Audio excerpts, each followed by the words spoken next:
بسم الله الرحمن الرحيم. اللهم صل وسلم وبارك على سيدنا محمد. ازيكم عاملين ايه؟ يا رب تكونوا بخير.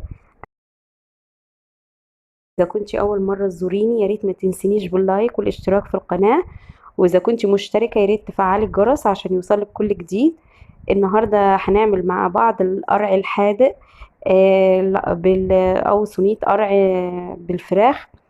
بجد كانت جميلة خالص. الأول بقطع البصل مكعبات وبنحط الزيت في الصينية اللي هنعمل فيها القرع. بنقلبه لغاية ما ياخد اللون الذهبي. أنا هنا مكترة البصل، عاملة بصلتين كبار. طبعا معروف القرع ما بياخدش وقت كبير في السوا بتاعه.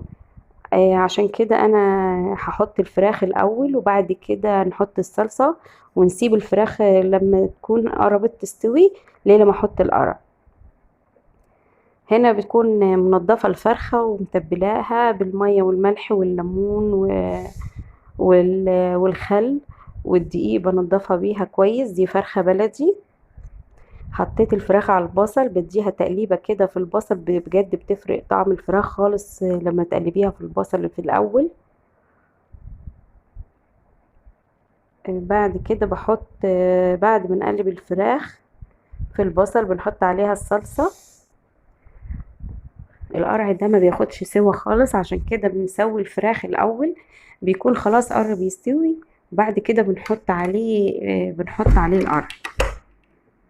القرع ده مفيد جدا، والرسول عليه الصلاة والسلام وصى بيه لأنه مفيد خالص، واسمه اليقطين. ناس كتير خالص ما بتحبش القرع، ممكن تتدخليه في عصير، زي محلات العصاير بيحطوه مع عصير المانجا. بيكون أغلبية عصير المانجا بيكون قرع عسلي. بس بجد مفيد، حاولي تدخليه في أي حاجة في الأكل في العصاير عشان تستفادوا منها. أو ممكن تعملي بدل القرع الحادق، ممكن تعملي قرع صينية قرع بالبشاميل.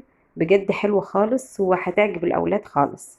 بس يا ريت تحاولي تأكلي أولادك القرع العسلي ده، بجد جميل خالص.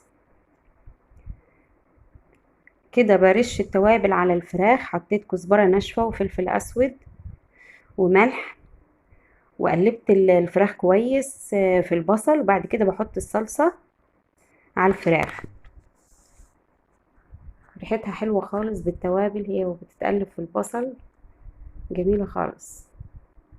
بسيب الفراخ دي تستوي براحتها، بتكون خلاص هتستوي ليه لما بحط القرع، لان القرع ما بياخدش وقت في السوا.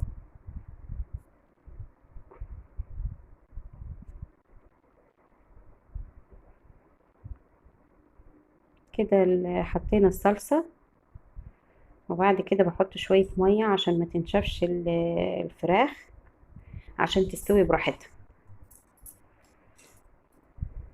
وبسيبها الفراخ تستوي براحتها. دي فراخ بلدي هتاخد وقت شوية في السوا، فانا بخليها براحتها. في الوقت ده هبتدي اقطع القرعاية اللي عندي.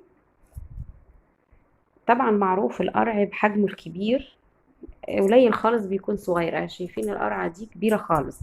طبعا الكمية دي كبيرة خالص. انا بعمل ايه؟ بقطعها كلها وبقطعها مكعبات. بخلي الجزء اللي هطبخه والباقي بحتفظ بيه في الفريزر.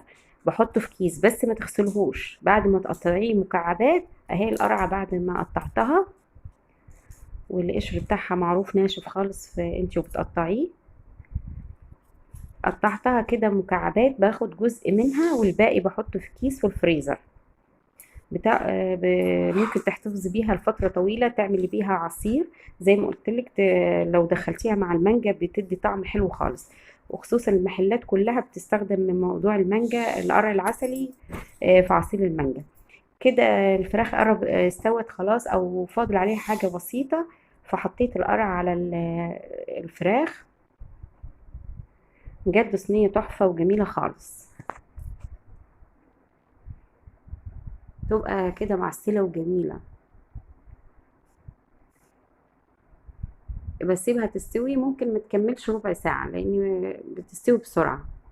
عشان كده لازم اسوي الفراخ، او لو كنتي هتعمليها باللحمة تخلي اللحمة تستوي في الصلصة. ليه لما بتحطش القرع بعد كده؟ تخلي القرع تحطيه بعد ما الفراخ تستوي او اللحمة تستوي. وممكن تعمليه باللحمة المفرومة كمان، جميل خالص. نحط الصلصة واللحمة المفرومة وبعد كده بنضيف القرع بعد ما تستوي. نخلي اللحمة المفرومة تغلي شوية في الصلصة. شكلها حلو وجميل خالص، وطعمها احلى بجد.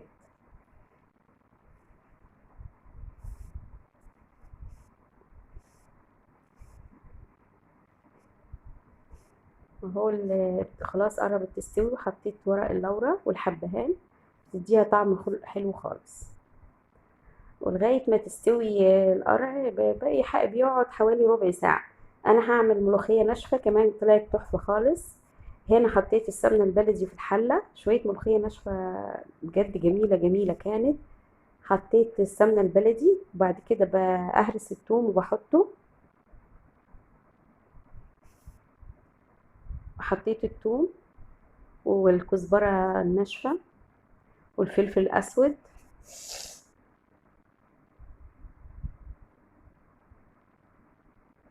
ريحة السمنة جميلة خالص مع الثوم.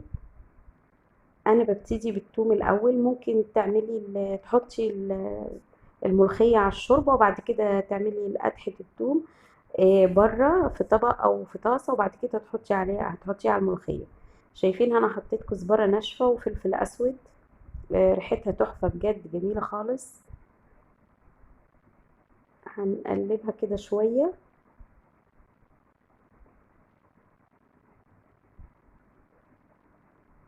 هنا الفلفل الأسود.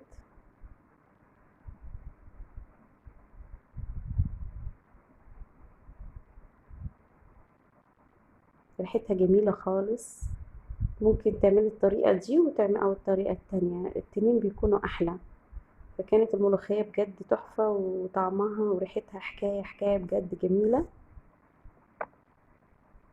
وعملت كمان رز بالشعرية وسلطة مع صينية القرع بالفراخ. هنا حطيت واحدة مكعب مرقة. لو مش عايزة تحطي مش مشكلة، بس أنا حسيت الشوربة خفيفة شوية فعشان كده حطيت المرقة. قلبها كويس لغاية المرقة ما تدوب معايا. ريحة حكاية جميلة بجد. الكزبرة والفلفل الأسود مع الثوم بتدي ريحة حلوة خالص. كده بحط الشوربة.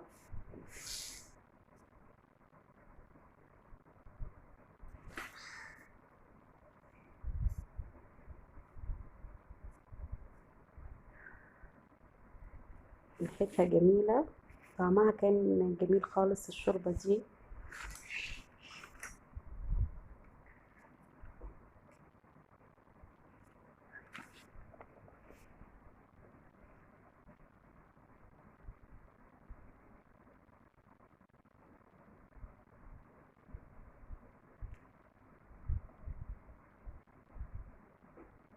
بنخليها تغلي حبة كده وبعد كده بضيف الملوخية.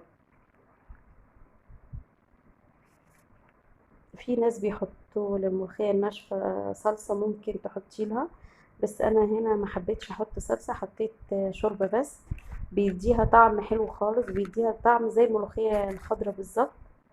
هتشوفي شكلها دلوقتي بعد ما احط الملوخية الخضراء. بس انا بسيبها بتغلي حبة كده عشان كله يدخل في بعضيه، الثوم والبهارات والمرقة، عشان يديها طعم حلو. وزي ما قلت لك ممكن لو حابة تحطي صلصة حطي عادي، في ناس كتير بتحط صلصة للملوخية الناشفة. بعد كده بضيف كفاية كده احط الملوخية الناشفة. شايفين لونها جميل ازاي؟ زي الملوخية الخضراء بالظبط، والطعم كان حكاية بجد. شايفين جمالها؟ الله جميلة خالص خالص حكاية. والريحة ما اقولكمش بجد حلو خالص. بعد ما استوى القرع معايا في صينية الفراخ بحطه تحت الشواية عشان يديله لون. شايفين شكله ولونه جميل خالص. بجد كان طعمها حكاية حكاية بجد جميل جميل خالص. ان شاء الله يا رب تكون الوصفة عجبتكم كده والشكل يجوع بجد. اتفضلوا معانا. يا رب إذا كانت عجبتكم الوصفة يا ريت ما تنسونيش باللايك والاشتراك في القناة، وتفعلي الجرس على طول عشان يوصلك كل جديد. ومستنية تعليقاتكم بجد، في ناس كتير بتعلق لي وبتشجعني بجد على الشغل بتاعي. يا رب على طول وصفاتي تعجبكم، وإلى اللقاء في وصفة تانية في رعاية الله.